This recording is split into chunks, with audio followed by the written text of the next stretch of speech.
Welcome back, everybody. Today I'm going to be talking serial numbers. I'm going to be talking laid back camp. So I'm going to talk about laid back camp first, the release, and then I'm going to go back to serial numbers as we know it on the English market. And why I want to do this is because we need to reevaluate the pricing of it. I always said it didn't make sense what the pricing of these were. And now with Union Arena, and now with Japanese Weiss Schwarz coming out with serial numbers and hand signatures, you need to think about what we're looking at here on my screen. And I'm just picking on SAO. I just typed in serial numbers on TCG Player, and this is what it came back with. Some of the serial numbers that we have are currently missing because they're not labeled that way on TCG Player. But going first, Yuru Camp Season 3 or Laid Back Camp came out on November 8th, 2024. This one had autograph rare, which is extremely rare. It has Nadeshiko on it, has serial number, and it also have a hand signature by the voice actress. So if you did not see my last video, these cards look magnificent. This is really cool. It's a show I enjoy. Personally, this is one of those sets that I would love to have come. Should it actually come to English? You be the judge of that. Why this is important is because this is the lead into ReZero, which comes out on November 22nd, 2024. There will be the same AGR, but it's going to be of REM this time around. And as you know, the Deshko versus REM, I'm thinking people are going to bet the REM card is going to be a bit more. So out here on Twitter land, or X actually, what you see here is Laid Back Camp. This is from Gurapan, and they have a lot of different rarities on the screen. Very expensive. How much it was actually open.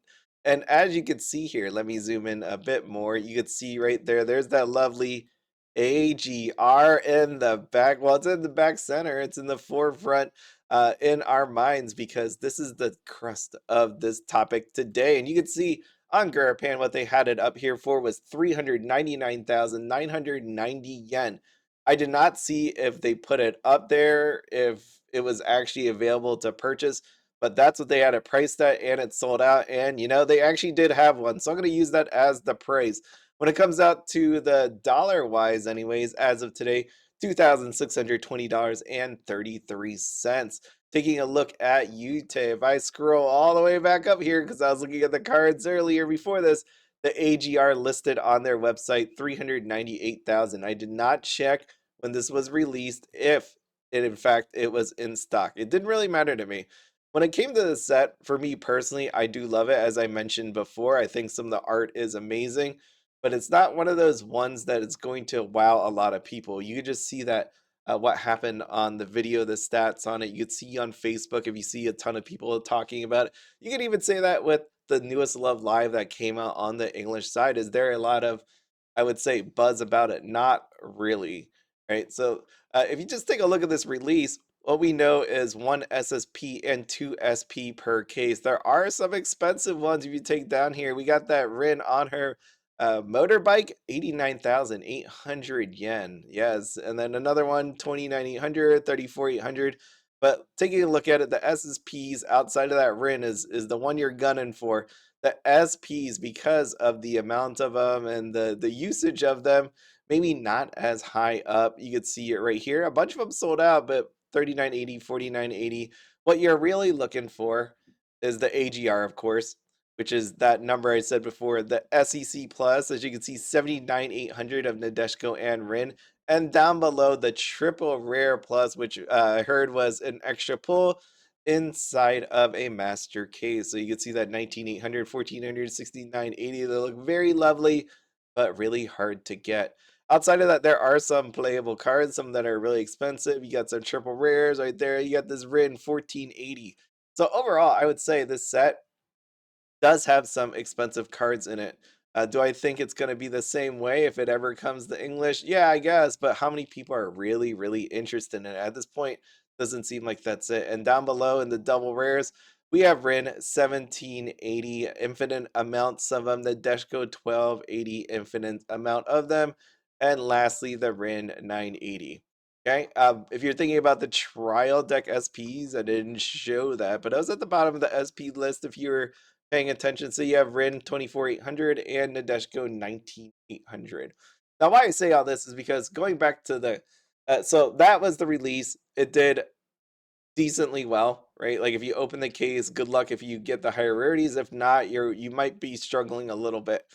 If you take a look at Union Arena, we had this is Attack on Titan serial number action point card, and it had also the hand signature from the voice actor or actress on it.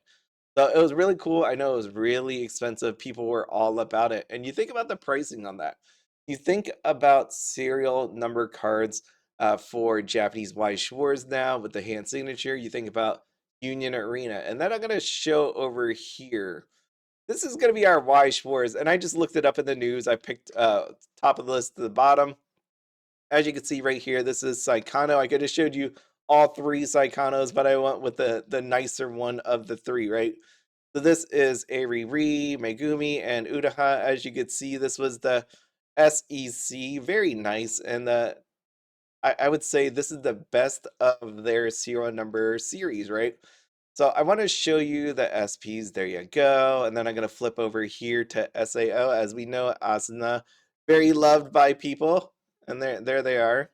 No signatures during that whole, what we believe is the Aniplex saga. Here is what is this? This is Vagrant Order, the movie Divine Realm of the Round Table Camelot. I remember that having a really long name. I was just going to call it Camelot. But hey, might as well read the whole thing to you. So you see no signatures on here, and we got serial numbers. And then what else we got? Oh, we also have the bunny girl. Yes, we have bunny girls here. And of course, there were no signatures, got converted to serial numbers and stamps, quotes. That's what we got. And it was a little bit hard to see on here on these samples, anyways. Obviously, if you're holding it, probably a lot better to see. Do I have any more? No, I don't. I don't have any more. So why am I showing all you this? The reason why is because we have all these different products coming out. And one of the ones we always talk about is valuation of cards, right? What is the correct valuation of the cards? Do we use the JP? It's not 1-to-1. It's based on rarity, based on how many people actually buy the product, the demand. But now when I show you this, right? Like when I show you comparatively, I got this right here. This card right here, actually, this one's a little better. I got this card right there, and it has a signature. It has a serial number, and then I show you maybe this card right here. That's probably not fair. Let me go. Let me go up one. If I show you this card, what do you think the pricing is fair to say between the two of them? How about this one? Comparing again the Nadeshiko against one of these cards, or one of these cards, or one of these cards. Which one feels more special, more rare to you? I don't know how many, so I will say this, I don't know how many of these serial numbers are out there. I don't think there was a number written. I don't know if anybody really talked about it. Every picture that I saw of these serial numbers, they were covered over. But no matter what, like if I show you this, right, let me go back to this screen. Bedivere, 15,000. I know these prices are ones that are kind of just out there, outrageous. You can get better prices out there. But my whole point to you is, here we go. He's got this Shoko, 1999. Let me see what serial number it is. It is number 4, and it's got a PSA 10. Take a look at that. So when I show you that as being $2,000 out of 10, gem mint 10, and then we also have this card right here showing up at 2620. It always depends on the IP and your love of the character itself, but on paper, which would you rather have between the two of them, right? Like I would say this is the card to be if I was going to invest in anything just on that, right? But you know, you need to deep dive more into the IP if you want it in English or not, stuff like that. And then I think about still going back here to REM. Is that what do you think the price of that's going to be? And I leave you these with questions. I know exactly what I would pay for some of these cards and what I wouldn't. As I've been talking all along about the craziness of some of these prices of this serial numbers in English Weiss Schwarz because it doesn't feel special at all. It's just a number slapped onto a card, right? People use this, and I want you to use a real world. If you can't figure this out, use real world. Some people talk about Bitcoin like it's overvalued, undervalued, whatever, right? How about Tesla with the craziness that happened in the past week? Just take a look at this thing. Woo! Nutty. You have Ether. Ethereum, anyways. If you want to cut, let's see Ethereum. Look at that. Oh, it's climbing up. And then lastly, Bushiroad. Take a look at this. This is a all-time chart. This back here was 2019. This is an all-time chart. Is that how far back it goes? So 2019. We were all the way up here, and look at as of today, all the way down there. And this is why I stress to everybody that Bushiroad needs to make as much money as they can. I don't care how many TCGs they put out there. They could put out Godzilla, Quince, Hololive.